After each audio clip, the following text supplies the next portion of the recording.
What's good, gang? Today we're going to be going over 5 things you should avoid doing while playing Driving Empire. So let's waste no time and get straight into it. So the first thing I recommend beginner players to not do is buy collection cars. If you're starting out in the game, collection cars can be such a bad thing to do. I know you might want to get them to flex or whatever, but if I go into the dealership here, okay, so I'm going to go over to collections here. And I have a couple collections, but for example, let me just go to McLaren. So I have the McLaren 750S. You can see, buy these cars. You're like, oh, that's not too bad. These are relatively cheap. But the thing is, you might just be like, oh, I'm gonna buy it and then sell all the other cars just so I can have the 750S, which is the semi-rare one. But that's the thing. You cannot sell collection cars. You cannot sell to begin with, but cars you bought to work towards the collection car you can't even sell. So if I go to McLaren, you could see here, I cannot sell any of these cars. I can't sell the 570 Archer. I cannot sell any of these normal cars that you would normally be able to sell, and that goes for every single collection. The second thing you should not be doing in the early stages of Driving Empire is buying houses. I know you might want to be buying houses, and I have nothing against buying houses. I mean, houses are such a cool thing in this game. They look good. They're a great way to display your cars, but that's what's leading me on here. So if I go over to my house, okay, so we're at my house. We're like, oh yeah. But one, this house costs $6 million. This is a relatively cheap house compared to some other houses. And two, the parking spots cost so much. So you get the first one for free.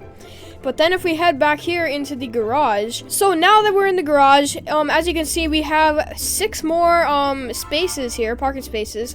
So the first 2 cost $1 million, so that's $2 million just for the parking spaces. That's 1/3 of the house's price.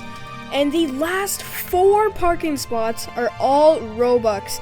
So that could be a big letdown. Someone gets their dream house expecting to display all the cars, but then they don't have any Robux or have to spend a lot of money. So that is why you should not be buying houses in the early stages of Driving Empire. The third thing you should definitely not be doing in Driving Empire is buying cash with Robux.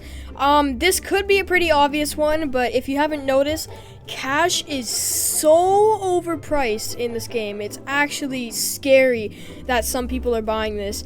So as you can see, 4,500 Robux. How much money is that? I think that's like, I don't know. That's like way over $100 when you could be getting this in less than 2 hours. It takes less than an hour and a half to get this if you're grinding. It could literally take you 25 minutes to get this for 1,700 Robux.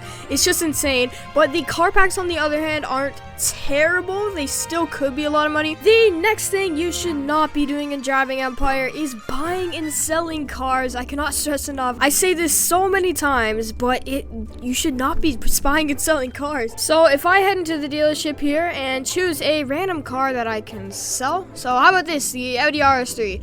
It retails for $70,000, but then if I head back out, here is the Audi RS3 in my inventory. I choose to sell $56,000.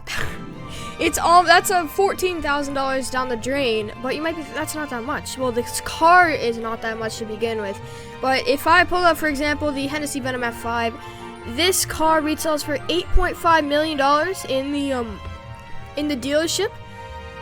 This car is fully modded, by the way, which fully modded probably costs around $5 million and $6.8 million.